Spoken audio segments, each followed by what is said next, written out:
본문을 바탕으로 하늘에 계신 우리 아버지여라는 제목으로 말씀 증가하겠습니다. 벌써 동일한 제목으로 세 번째 시간을 맞이하게 되었는데요. 그만큼 이 첫 부분이 주기도에 있어 이 첫 부분이 매우 중요하다, 그렇게 생각하시면 되겠습니다.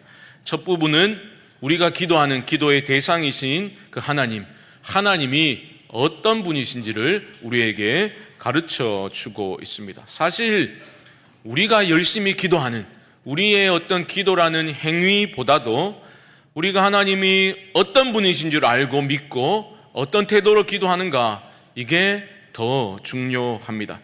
기도의 대상이신 하나님을 어떤 분으로 알고 있는가, 너무나 중요하죠. 기도에 절대적인 영향을 미치게 됩니다. 기도라는 행위를 만약에 내가 원하는 것, 내가 필요한 것 얻기 위한 수단 정도로 생각한다면, 도구라고 생각한다면 사실은 기도의 대상을 알 필요가 없지요. 예를 들어 볼까요? 여기 물컵이 있습니다. 제가 만약 다른 물컵을 원해가지고 물컵을 사고 싶으면 제가 원하는 물컵을 파는 상점으로 가서 구입을 하면 됩니다. 그렇죠? 그 상점 주인이 어떤 사람인지에 대해서는 저는 별 관심이 없습니다. 내가 원하는 물건이 거기에 있는가, 그리고 거기 가서 제가 사면 그뿐인 겁니다. 기도도 마찬가지입니다. 내가 간절히 원하는 게 있는데, 꼭 필요한 게 있는데 그것 이루기 위한 수단이나 도구로 생각한다면 기도의 대상이신 하나님을 우리가 굳이 깊이 알 필요가 없는 거죠. 우리의 필요에 초점이 맞추어져 있기 때문입니다. 어쩌면 오랜 세월 우리가 교회를 출입하면서도 집사님 아니면 권사님, 장로님, 하나님이 어떤 분이셔요? 라고 질문을 하게 될 때 대부분의 사람들이 경직되어 버리죠. 어찌 보면 그것이 기도의 대상이신 하나님을 우리가 더 깊이 경험하지 못한 채 우리의 기도라는 것이 나의 필요에 초점이 맞추어져 있어서 그런 현상이 있는 것이 아닌가 생각을 해보게 됩니다. 신앙의 핵심도, 기도의 핵심도 하나님과의 관계에 있습니다. 기도는 나의 소원 성취를 위한 수단이나 도구가 아닙니다. 하나님과의 친밀한 교제와 사귐이 기도의 핵심이다, 본질적인 것이다 말씀을 드렸습니다. 저는 우리 성광의 모든 성도님들이 기도의 즐거움을 맛보아하실 수 있기를 소망합니다. 기도 가운데 하나님을 점점 더 깊이 알아가는 그 신비롭고도 영광스러운 영적인 체험과 영적인 성숙의 은혜가 여러분 모두에게 임하기를 주님의 이름으로 축복합니다.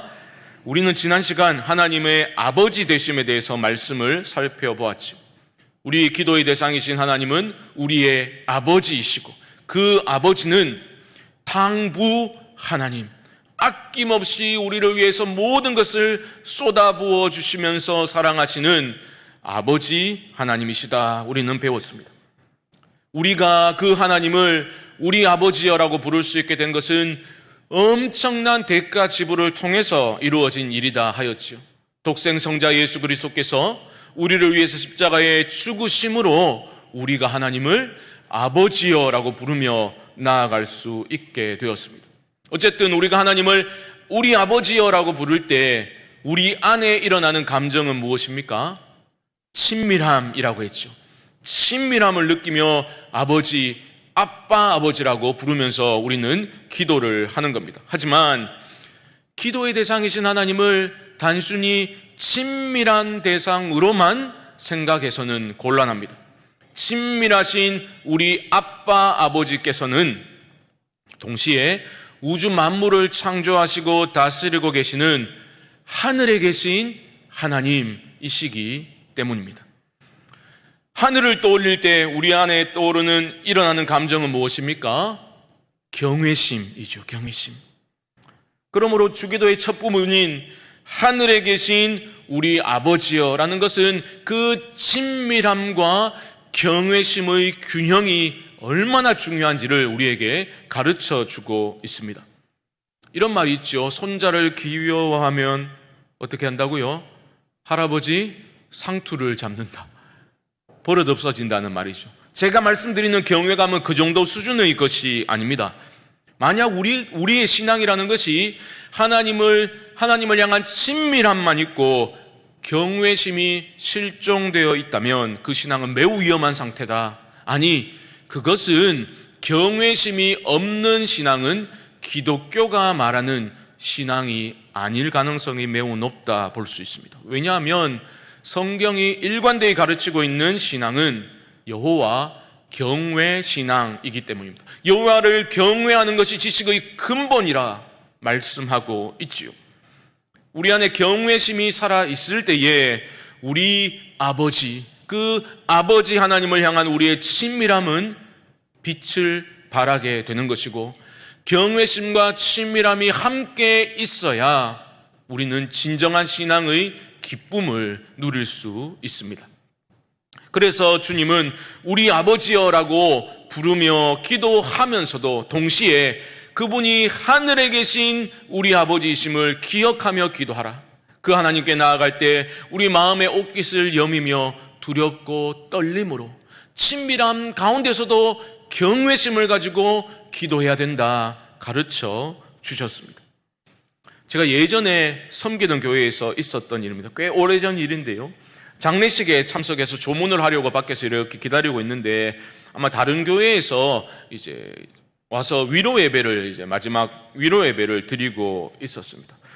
다른 교회 이제 젊은 목사님이 이제 교구 목사님이셨던 것 같은데 기도를 열정적으로 하고 계셨어요. 저는 바로 문 밖에 있었으니까 그 모습을, 또 기도가 워낙 크게 했기 때문에 잘 들을 수 있었습니다. 근데 그 기도가 제 마음을 조금 불편하게 했어요. 그게 무슨 말이냐면, 기도하는데 그 목사님이 막 제스처를 과하게 취하면서 마치 하나님께 무슨 훈계를 하듯이 기도를 하고 있었습니다. 왜 이런 죽음이냐고요? 이렇게 묻고 또 답하면서 우리는 위로 따위는 필요치 않습니다.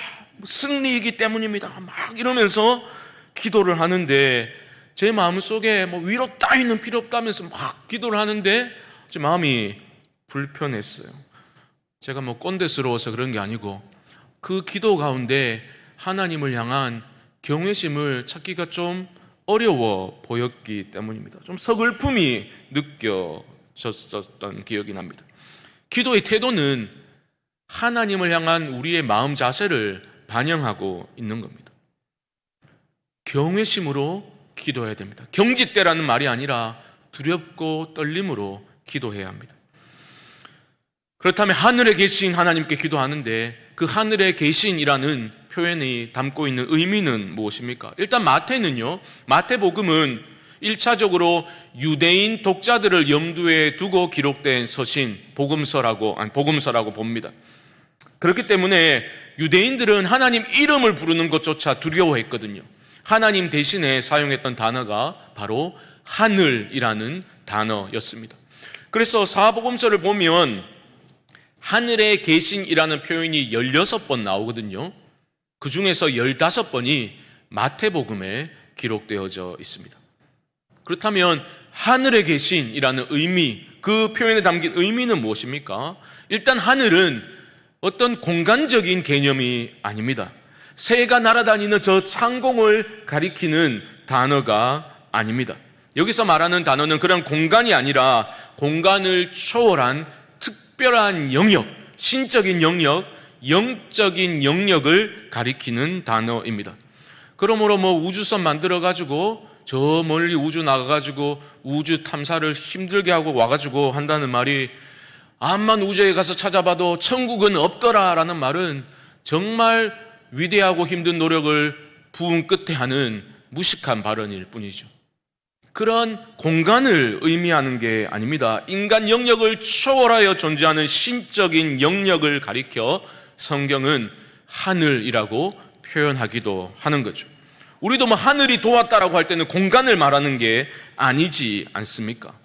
그래서 영어 성경 번역은 그 둘을 좀 구별하려고 애를 씁니다. 그래서 새가 날아다니는, 구름이 떠다니는 창공을 가리켜 스카이라고 표현하고요, 물리적 공간이 아닌 초월의 영역을 가리켜 heaven이라는 표현을 씁니다. 예를 들어서 사도행전 1장 11절 한번 보여주시죠. 자막이 준비됐습니까? 이렇게 말합니다. 이르되 갈릴리 사람들아 어찌하여 서서 하늘, 여기서는 스카이죠.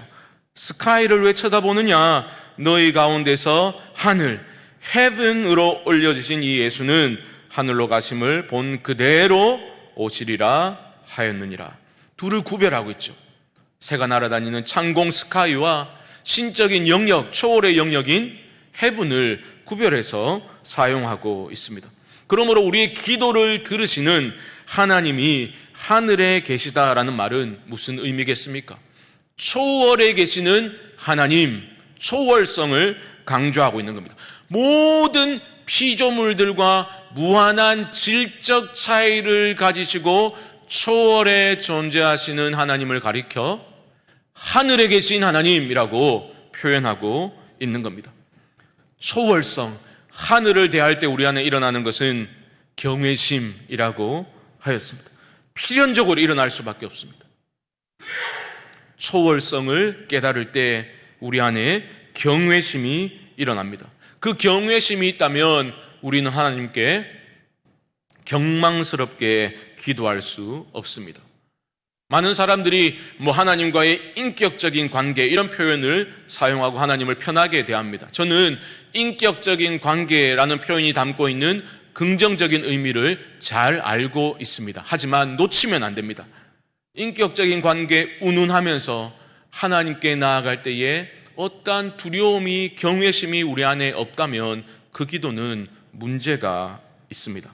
전도서 기자의 말을 여러분 한번 잘 들어보십시오. 전도서 5장 2절 말씀 한번 보여주시죠. 우리 함께 읽어봅시다. 시작. 너는 하나님 앞에서 함부로 입을 열지 말며 급한 마음으로 말을 내지 말라. 하나님은 하늘에 계시고 너는 땅에 있음이니라. 그런즉 마땅히 말을 적게 할 것이라. 아멘. 하나님 앞에서 함부로 말하지 말라고 합니다. 왜요? 하나님은 하늘에 계시고 너는 땅에 있기 때문이다. 초월에 계신 하나님을 경외하는 마음이 있으면 그 앞에서 함부로 말을 할 수 없게 되는 거죠. 그러니까 나는 기도를 항상 짧게 한다, 1분도 안 한다, 그런 뜻이 아니에요. 기도를 짧게 하라 그런 뜻이 아니라 기도할 때 조심해서 하라는 말이죠. 신중하게 기도하라라는 뜻입니다. 여러분, 경외심은 단순한 공포심과는 다른 겁니다. 이렇게 예를 들어보겠습니다. 여러분들이 함부로 대할 수 없는 그런 인물을 한번 떠올려 보십시오. 와이프를 떠올린 분들은 지혜로운 분들이겠지만 여기서 해당되지 않고요. 예를 들어서 여러분 다니는 회사의 회장님을 한번 떠올려 보시죠. 아니면 엄청난 권위를 지닌 높은 지위의 어떤 교수님, 그런 분을 떠올려 보시기 바랍니다. 그 앞에서 여러분 말과 행동을 함부로 하지 않겠죠. 조심할 겁니다. 모종의 두려움, 존경심과 섞인 그 두려운 감정을 일컬어 경외라고 말하는 겁니다. 만약 그 높은 사람이 나의 어깨를 다독이면서 어려워 말고 무엇이든지 원하는 게 있으면 한번 말해보게 라고 여러분에게 말했다고 한번 상상해 보시죠. 여러 복합적인 감정들이 우리 안에 일어날 겁니다. 친밀함도 느끼겠고 고맙고 어리둥절하겠지만 그 안에는 두려움이 있을 겁니다.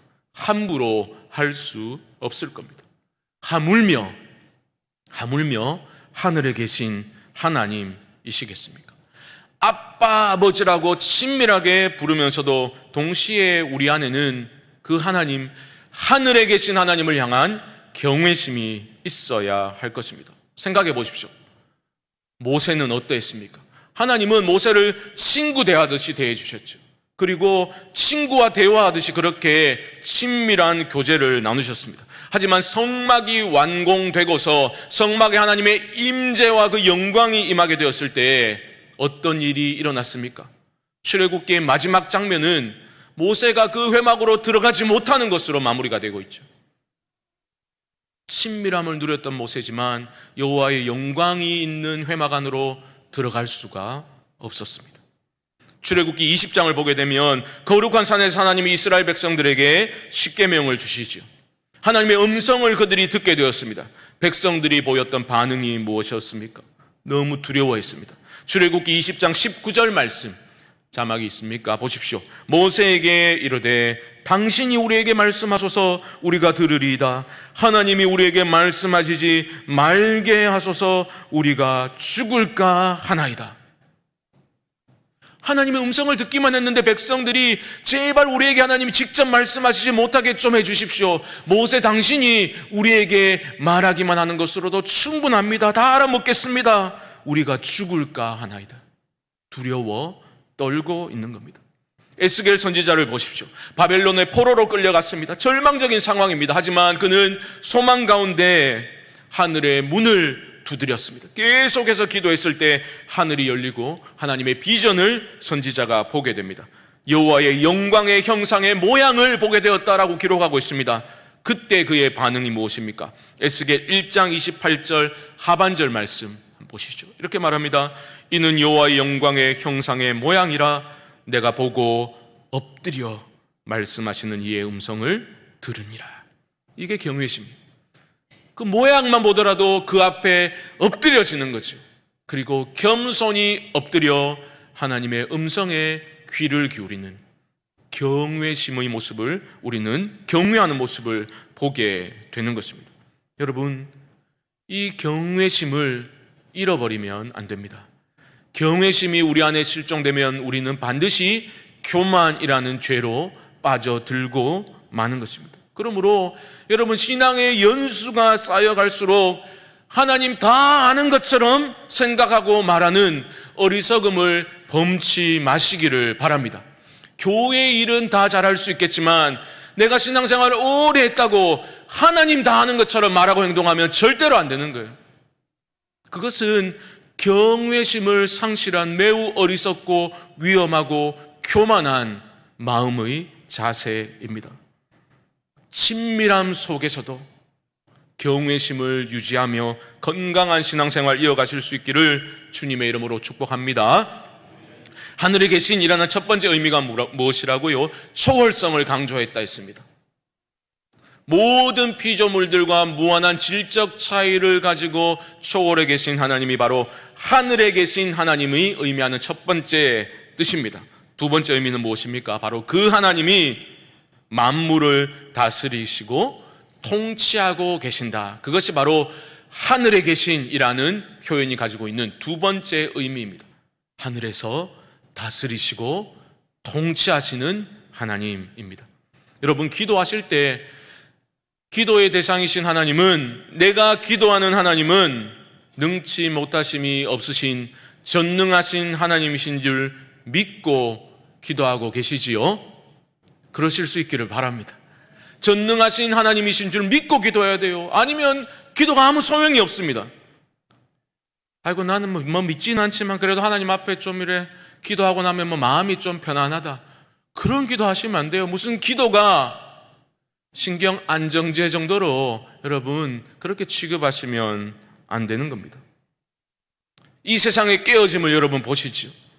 사회에 구조적인 악들이 존재합니다. 도처에 넘쳐나는 죄악들이 있습니다. 우리가 직면하는 문제들, 매스미디어를 통해서 끊임없이 듣게 되는 그 문제들은 참으로 불가항력적인 문제로 느껴지기도 하지 않습니까? 하지만 주님은 우리들을 향해서 하늘에 계신 전능하신 하나님께 기도하라 가르쳐주고 계십니다. 하늘에 계신 하나님은 우리가 직면하는 모든 문제들보다 크신 하나님이시고 전능하신 하나님께는 해결하지 못할 문제가 없다라는 것을 굳게 믿고 우리는 기도해야 하는 것입니다. 물론 현실 세계의 모습을 볼 때에, 상황을 볼 때 여전히 악이 득세하고 있고 승리하는 것처럼 보일 때가 있습니다. 아니, 도대체 하나님이 살아계시다면, 전능하시다면 왜 이런 고난을 허용하시는가? 왜 이렇게 모순과 부조리로 넘쳐나는 세상의 악한 모습이 계속 있는가라고 우리는 의문을 품을 수도 있습니다. 하지만 우리의 좁은 관점으로 교만하게 판단해서는 안 될 것입니다. 우리의 좁은 시야로 그렇게 보면 무질서하고 부조리하고 불합리해 보이는 모순투성이의 세상이겠지만 믿어야 하는 거예요. 그 세상 속에서도 하나님의 거대한 구원의 역사는, 그 흐름은 지금도 이어지고 있다라는 것을 우리는 믿음으로 받아들여야 하는 겁니다. 하나님은 선하시고 전능하신 하나님의 주권적인 통치가 지금 이 시간에도 이루어지고 있음을 우리가 굳게 믿을 때, 우리는 그 믿음을 가지고 하늘에 계신 우리 아버지께 참된 기도를 올려드릴 수 있게 될 것입니다. 여러분 생각해 보십시오. 기도의 대상이신 하나님이 하늘에 계신 우리 아버지이심이 얼마나 감사합니까? 하늘에 계신이라는 것은 초월성을 의미한다고 했지요. 우리 아버지는 내재성을 가리키는 표현입니다. 이게 왜 중요한가? 이 둘 중에 한 가지만 있어서는 우리에게 구원이 임할 수 없기 때문입니다. 생각해 보십시오. 하늘에 계신 하나님, 전능하신 하나님께서 저 하늘에 모든 인간의 세상의 상황과 현실을 초월하셔서 고고히 하늘에 계시기만 한다면 우리가 어찌 새 생명을 얻을 수 있었겠습니까? 초월하신 하나님이 우리 곁으로 내재하시고 오시잖아요. 그래서 우리를 사랑하시고 품어주셨잖아요. 그렇기 때문에 우리가 구원을 얻은 것입니다. 생각해 보십시오. 내재하기만 해서는 소망이 없습니다. 부모님의 사랑을 생각해 보시기 바랍니다. 육신의 아버지, 부모의 친밀한 사랑으로 자녀를 건져낼 수가 없습니다. 아무리 그 사랑이 진실된 것이라 할지라도 자기 능력 밖의 문제 앞에서 무력함을 가지고 주저앉게 되는 거죠. 하지만 우리가 믿고 부르짖는 하늘에 계신 우리 아버지는 내가 최선을 다했지만 이 정도밖에 못했다, 미안하다, 그런 말씀을 하실 수 없는 분이십니다. 하늘에 계신 우리 아버지는 전능하신 하나님이시고 우리가 직면하고 있는 모든 문제보다 크신 하나님이시고 우주보다 크신 하나님이시기 때문에 그 어떤 문제도 해결하실 수 있는 분이심을 믿으실 수 있기를 바랍니다. 그래서 하나님은 너는 내게 부르짖으라, 내가 네게 응답하겠다라고 말씀하실 수 있는 겁니다. 인간은 문제를 가지고 있죠. 하지만 하나님은 답을 가지고 계십니다. 우리는 기도할 때 이 믿음으로 기도해야 하는 것입니다. 저는 오늘 말씀을 준비하면서 새삼스럽게 깨닫게 된 것이, 내가 믿는 하나님이, 우리가 믿는 하나님이, 우리 아버지가, 하늘 아버지가 이런 분이신데 우리는 왜 이렇게 무기력하게 염려하고 불안하고 근심에 쌓여서 마치 소망 없는 사람들처럼 이 세상을 살아가고 있는가 탄식이 나오게 되었습니다. 우리는 내 힘으로 감당할 수 없을 것 같은 인생의 문제들 앞에 주저앉아 버리기 일쑤이지요. 하지만 상황이 어렵고 절망적일수록 우리는 더욱 큰 소리로 믿음으로 우리 아버지여, 하늘에 계신 우리 아버지여라고 부르짖어 기도하며 나아가야 할 것입니다. 믿음으로 하늘의 문을 더 두드리실 수 있기를 바랍니다. 한마는 이 세상 어차피 글렀다, 빨리 마무리하고 나는 그냥 천국 가면 좋겠다, 건강한 신앙의 태도가 결코 아닙니다. 우리가 그냥 죽어서 하늘로 올라가는 게 아니라 하늘이 우리에게로 임하는 것입니다.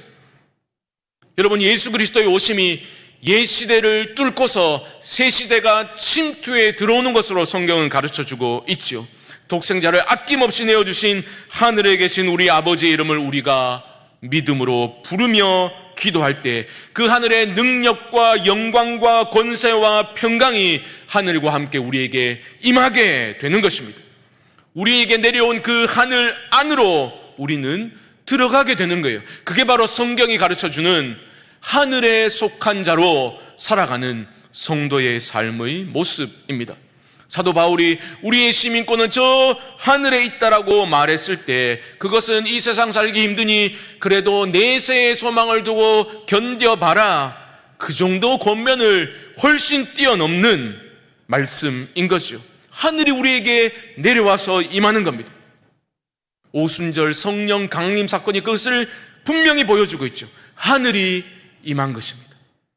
그 영적인 체험을 통해서 성령 안에서 우리는 하늘에 속한 자로 완전히 새로워진 가치관으로 이 땅을 살아가게 되는 것이죠. 위의 것을 구하고 하늘의 것을 생각하고 하늘의 것을 추구하는 하늘에 속한 자들로 이 땅을 살아갈 수 있게 되는 것입니다.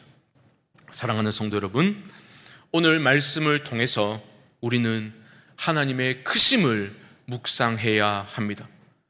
하늘에 계신 하나님 앞에서 우리는 두렵고 떨림으로 경외심으로 나아가야 할 줄 믿습니다. 우리 안에 진정한 경외심이 살아 움직일 때에 그 안에서 참된 기쁨이 임하게 된다, 체험하실 수 있기를 바랍니다. 묵상하고 또 묵상하십시오. 천지 만물을 말씀으로 창조하신 전능하신 하나님이 당신의 선한 뜻을 따라서 지금도 주권적 섭리 가운데 이 모든 인간의 역사를, 그리고 여러분 각자 개인의 삶의 역사를 다스리고 주관하고 계심을 믿고 기도하실 수 있기를 바랍니다. 그 하나님을 뵙기만 해도 화로다 나여 망하게 되었도다, 우리는 두려움 가운데 엎드려 떨 수밖에 없는 그러한 엄위하신 하나님이시지만, 동시에 그 하늘에 계신 하나님은 우리를 위해서 아낌없이 모든 것을 쏟아부어 주신 친밀하신 우리의 아버지이십니다. 그 아버지 하나님께 우리가 구하지 못할 어떤 문제도 없는 거예요. 이런 자잘한 문제까지도 우리는 아빠 아버지 앞에 구할 수 있는 그러한 특권을 부여받은 존재임을 여러분 기억하시고, 이 한 주간 그 하늘에 계신 우리 아버지께 기도로 친밀함 가운데 경외감을 가지고 기도로 나아가실 수 있는 모든 성광의 성도님들 되시기를 주님의 이름으로 간절히 축원드립니다.